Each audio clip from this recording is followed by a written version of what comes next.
আমরা যে সমস্ত খাবার খাচ্ছি এই সমস্ত খাবারগুলো বেশিরভাগই জেনেটিক্যাল ইঞ্জিনিয়ারিং করা। নানাভাবে একটা খাবারের জিন, একটা ফলের জিন আরেকটার মধ্যে দিয়ে জেনেটিক্যাল ইঞ্জিনিয়ারিং করে সেটা স্বাদ পরিবর্তন, সাইজের পরিবর্তন, কালারের পরিবর্তন, অনেক কিছু করা হচ্ছে। শুধু ফার্মের মুরগির দিকে যদি আপনি তাকান, আপনার মায়া হবে।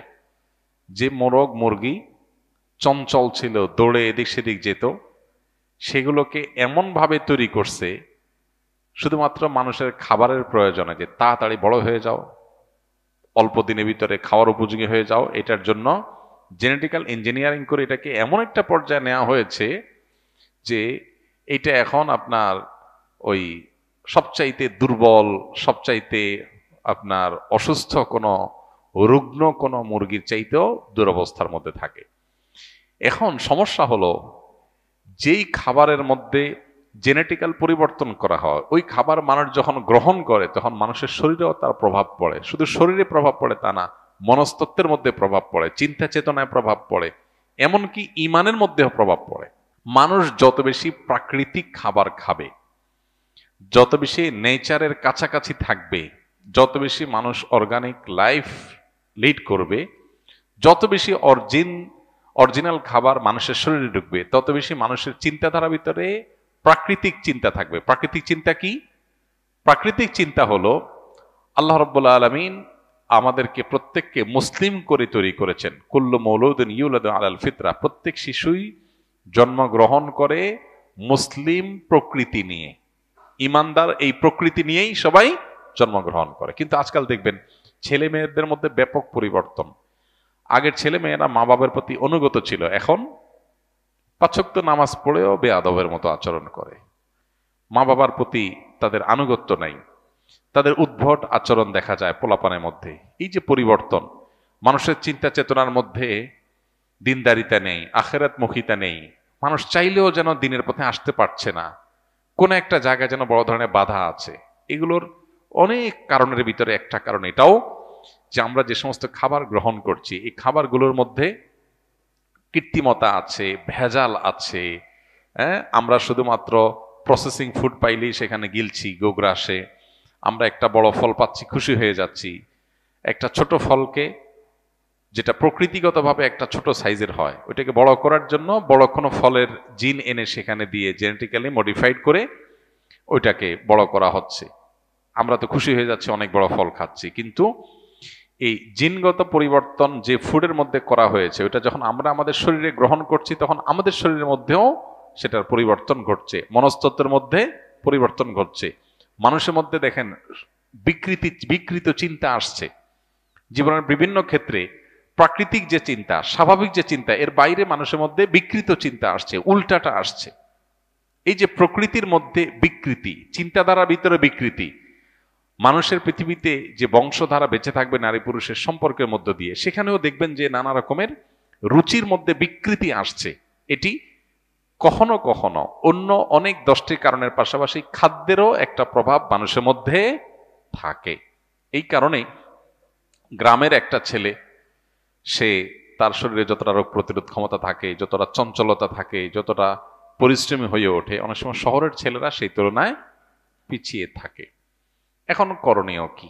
করণীয় হলো সাধ্যের মধ্যে যতটুকু সম্ভব এই বিষয়গুলোতে আমরা সতর্ক থাকার চেষ্টা করা। বিশেষ করে একজন মুসলমান হিসাবে খাবার হালাল হওয়ার পাশাপাশি খাবার যাতে কোনো প্রকার ক্ষতিকর রাসায়নিক থেকে মুক্ত থাকে, যেটা আমার শরীরকে ধ্বংস করবে, জেনেটিক্যালি মডিফাইড যে সমস্ত খাবার আছে, প্রসেসিং ফুড আছে যেগুলো, এগুলো যতটুকু অ্যাভয়েড করে চলা সম্ভব। আমি জানি পরিপূর্ণ অ্যাভয়েড করা চলা সম্ভব না, আমিও পারি না, যতটুকু সম্ভব ততটুকু চেষ্টা আমাদের করতে হবে। এগুলোর সাথে আমাদের ইমানের সম্পর্ক অনেক সুনিবিড়।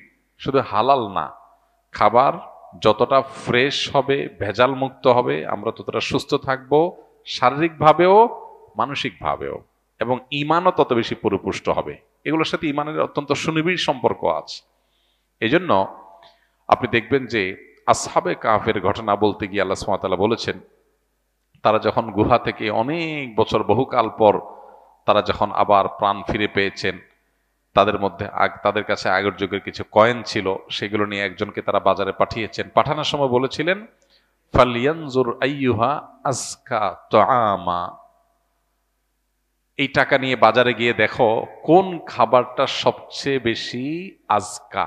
এই আজকার মানে শুধু হালাল হওয়া নয়, কোনটা সবচেয়ে বেশি পবিত্র, ফ্রেশ, অরিজিনাল এবং উপযোগী মানুষের জন্য, সেটা খুঁজে বের করতে আনা হয়েছে। এই জন্য আমাদের বাচ্চাদেরকেও যথাসম্ভব এই খাবার দেওয়ার ক্ষেত্রে এই জিনিসগুলো আমাদের খেয়াল করা দরকার। আজকে উন্নত পৃথিবীতে দেখেন অনেক দিক থেকে তারা উন্নতি করেছে, কিন্তু অনেক চিন্তার মধ্যে ব্যাপক বিকৃতি ঘটেছে, ব্যাপক বিকৃতি।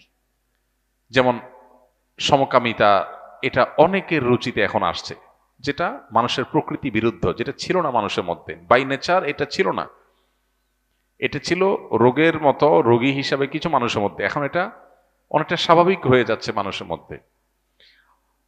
সৃষ্টিগতভাবে প্রত্যেকটা মানুষ জন্মগতভাবে হাদিসের বর্ণনা অনুযায়ী আল্লাহর প্রতি বিশ্বাসী হয়ে গড়ে উঠবে, অথচ এখন হচ্ছে উল্টা।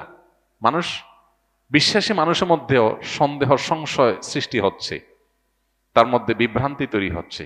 এগুলো কিন্তু অনেক সময় খাদ্যের প্রভাব হয়ে থাকে। আমি শুধু খাদ্যের কথাই বলছি না, আর অনেক কারণ আছে, খাদ্যের একটা বড় প্রভাব এখানে থাকে।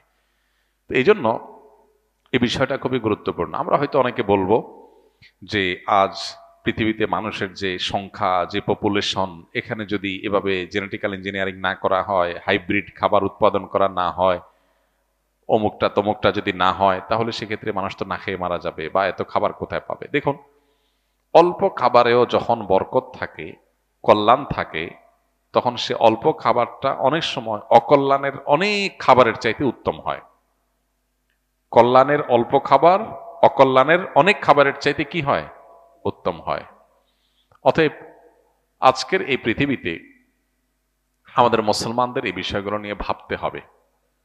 বিশেষ করে খাদ্য গ্রহণের ক্ষেত্রে, লাইফস্টাইলের ক্ষেত্রে যতটা স্বাভাবিক জীবনযাপন, যতটা প্রাকৃতিক জীবনযাপন করা যায়, বিশেষ করে খাদ্যের ক্ষেত্রে আল্লাহ তাআলা আমাদেরকে সেই তৌফিক দান করুন। এর সুফল যে আমরা পাবো সেটা বলার অপেক্ষা রাখে না। আমাদেরকে ইসলাম মেসওয়াক করতে বলেছে। মেসওয়াক, মেসওয়াক এটা গাছের ডাল বা গাছের গড়ি, শেকড়, এটা প্রকৃতি, আল্লাহর সৃষ্টি। এটা যত বেশি আমরা ঘর্ষণ করব, এর ফলশ্রুতিতে আমাদের ব্রেইনে, নার্ভের সাথে দাঁতের কানেকশন আছে সূক্ষ্ম আল্লাহ সুবহানাহু ওয়া তাআলার সৃষ্টিতে। এর ফলে আমাদের ঈমান বৃদ্ধি হয়। নবী করিম সাল্লাল্লাহু আলাইহি ওয়াসাল্লামের জীবনের শেষ আমল মেসওয়াক করতে করতে দুনিয়া থেকে চলে গেছেন। অনেক উলামা ইকরাম বলেছেন মেসওয়াক বেশি করার মাধ্যমে ঈমানের মৃত্যু নসিব হয়। এর বিপরীতে আমরা নানাবিধ উপায়ে আমাদের দাঁত পরিষ্কার করতে পারি, সেগুলো নিষেধ না, শরীয়তে হারাম না, কিন্তু ভেতরগতভাবে আমাদেরকে যদি উপকার পৌঁছানোর ব্যাপারটা যদি আমরা খেয়াল করি বা চিন্তা করি, তাহলে দেখব যে মেসওয়াকের মধ্যে বিশেষ বিশেষ কিছু স্পেশাল উপকারিতা আছে, যেগুলো অন্য যে টুলগুলো আছে দাঁত পরিষ্কার সেগুলোতে নেই। আমি বলছি না যে অন্য কোনো মাধ্যম, ব্রাশ ইত্যাদি, পেস্ট ইত্যাদি, আপনার ফ্লোরাইড ইত্যাদি ব্যবহার করা যাবে না, সেটা হারাম হালালের কথা বলছি না। বলছি যে মানুষ যত বেশি প্রকৃতির কাছাকাছি থাকে, মানুষ ততটা প্রকৃতিগত চিন্তাধারা করতে পারে, এটা তার ভিতরে জাগ্রত হয়। আর যত বেশি নিজের এই প্রকৃতির মধ্যে পরিবর্তন সাধন করে মানুষ, তত বেশি মানুষ অসুস্থ, অস্বাভাবিক হয়। দেখুন, কলকারখানা হয়েছে, পৃথিবী উন্নত হয়েছে, আমরা অনেক খুশি, জীবনমান অনেক সুন্দর হয়েছে, আমাদের জীবনযাত্রা উন্নত হয়েছে, অনেক খুশি আমরা, সন্দেহ নেই।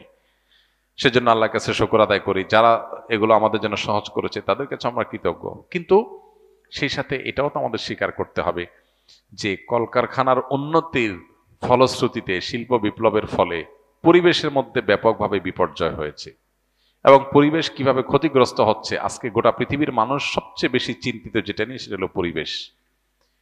বিশ্বের মোড়লদের সবচেয়ে বেশি বাজেট থাকে পরিবেশ রক্ষার জন্য। উন্নত দেশগুলোতে প্রত্যেকটা দেশে দেখবেন যে তারা পাগল পড়া শুধু পরিবেশ রক্ষার জন্য, কারণ পৃথিবীর পরিবেশ শেষ হয়ে যাচ্ছে, ধ্বংস হয়ে যাচ্ছে।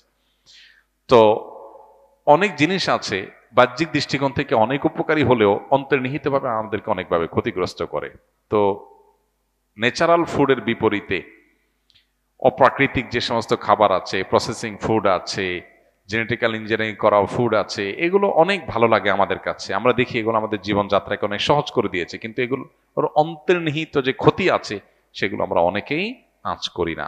নানাবিধ দুরারোগ্য ব্যাধি এখন ঘরে ঘরে। সেটা অবশ্য আমাদের দেশে অস্বাস্থ্যকর খাবার, ভেজালযুক্ত খাবার, ভেজালযুক্ত ঔষধ এবং আরো নানাবিধ ভেজালের কারণেই ঘরে ঘরে ক্যান্সার, ঘরে ঘরে আপনার কিডনির রোগী, ঘরে ঘরে হার্টের রোগী। যারা এগুলো নিয়ে সাফার না করছে, দু চারটা রোগী নিয়ে, তারা বুঝবে না যে এগুলো কতটা কষ্টের, কতটা বেদনার। তো এই উন্নত জীবনের পেছনের কিছু দুঃখজনক গল্প আছে, এগুলো আমাদেরকে বুঝতে হবে, উপলব্ধি করতে হবে। আল্লাহ তাআলা আমাদেরকে সুস্থ স্বাভাবিক জীবন যাপন করার তৌফিক দান করুন।